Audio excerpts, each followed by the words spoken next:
Sebouze. Avec mon collègue Loïc, on a ouvert le 666 il y a 4 ans maintenant.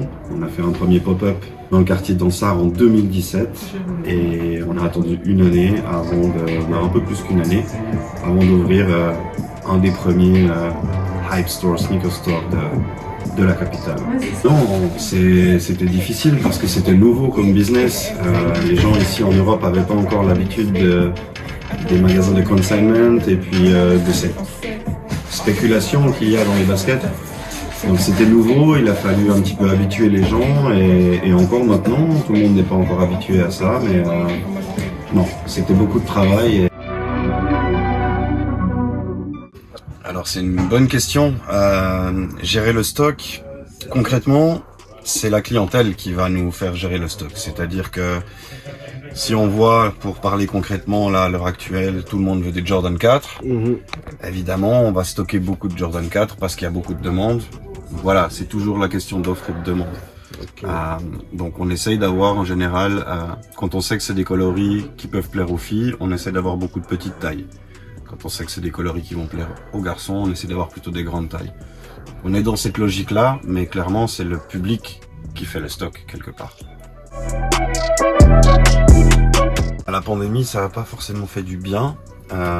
Les gens ont peut-être un peu changé leur méthode de consommation. On a remarqué que maintenant, il y a peut-être des gens qui allaient plus facilement sur Internet, alors qu'avant, c'était peut-être pas le cas. On a la chance, dans notre malheur quelque part, c'est que sur Internet, pour tout ce qui est sneakers et tout ça, il y a beaucoup de contrefaçons, beaucoup de choses comme ça. Donc, les gens hésitent encore et on a encore la possibilité d'avoir un magasin où les gens viennent essayer, voilà. Donc, ça va, c'est cool. Mais on a senti une baisse quand même entre le début et la fin de la pandémie, clairement. Alors c'est quelque chose qu'on étudie, on va dire, depuis 4 ans maintenant, depuis qu'on a ouvert. On a un site internet depuis le début où on vend uniquement notre marque, nos vêtements, les trucs 666 qu'on sort, mais pas de sneakers.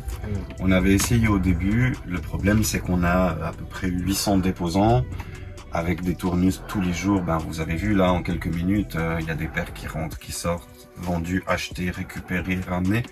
C'est trop compliqué en termes de gestion de faire ça online. Et en plus de ça, nous, notre but quand on a ouvert un magasin, c'était d'avoir le contact avec les gens. Pouvoir être là avec les gens, discuter avec eux, qu'il y ait une expérience de vente. Internet, c'est un petit peu impersonnel, c'est un petit peu froid. Tu vas, tu cliques, tu reçois à la maison. C'est moins fun. Moi, je me rappelle quand j'ai commencé dans les baskets, il n'y avait pas d'internet, il n'y avait pas tout ça. Et pour chaque paire que je voulais vraiment, des fois j'ai dû aller jusqu'à Amsterdam, jusqu'à Paris, jusqu'à Londres, et je me rappelle toujours de toute l'histoire qui est liée à cette basket. C'est quelque chose qu'on a perdu maintenant, et nous, voilà, on essaye d'amener quelque chose, une expérience de vente, comme dans le monde du luxe, où on t'amène aussi une expérience de vente quand tu vas chez Gucci ou Prada ou je ne sais quoi. Voilà, c'est un petit peu notre but.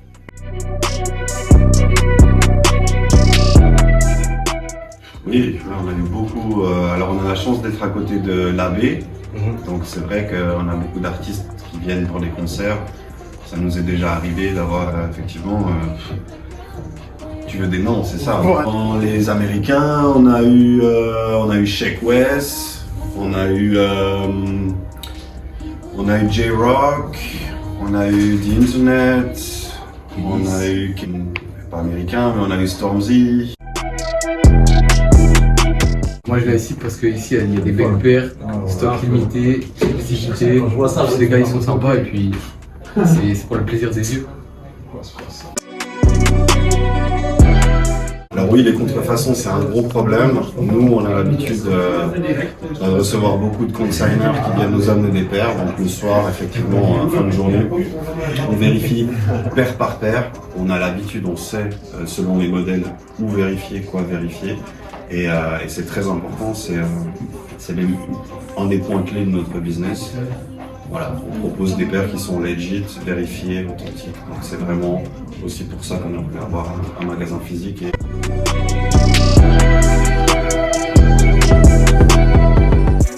Enchanté les gars, moi c'est Loïc, le collègue de Steve. Voilà, on a commencé cette aventure à deux et tu me posais une question sympa. La paire la plus chère du magasin, pour le moment. Je t'avoue que je ne l'ai même pas exposée tellement que je panique qu'elle s'abîme. Je vais te la chercher. T'as 2 minutes? J'arrive. Hein. Donc, je vais la prendre, s'il te plaît, chef. bonjour la famille. Ready? Attachez vos ceintures.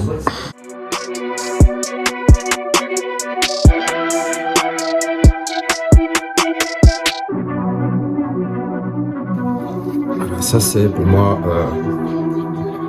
pour nous tous je pense, si vous avez été piqué par le virus de la sneakers, cette paire vous parlera, n'est-ce pas? C'est comme avoir une belle Rolex ou avoir une belle Lambo.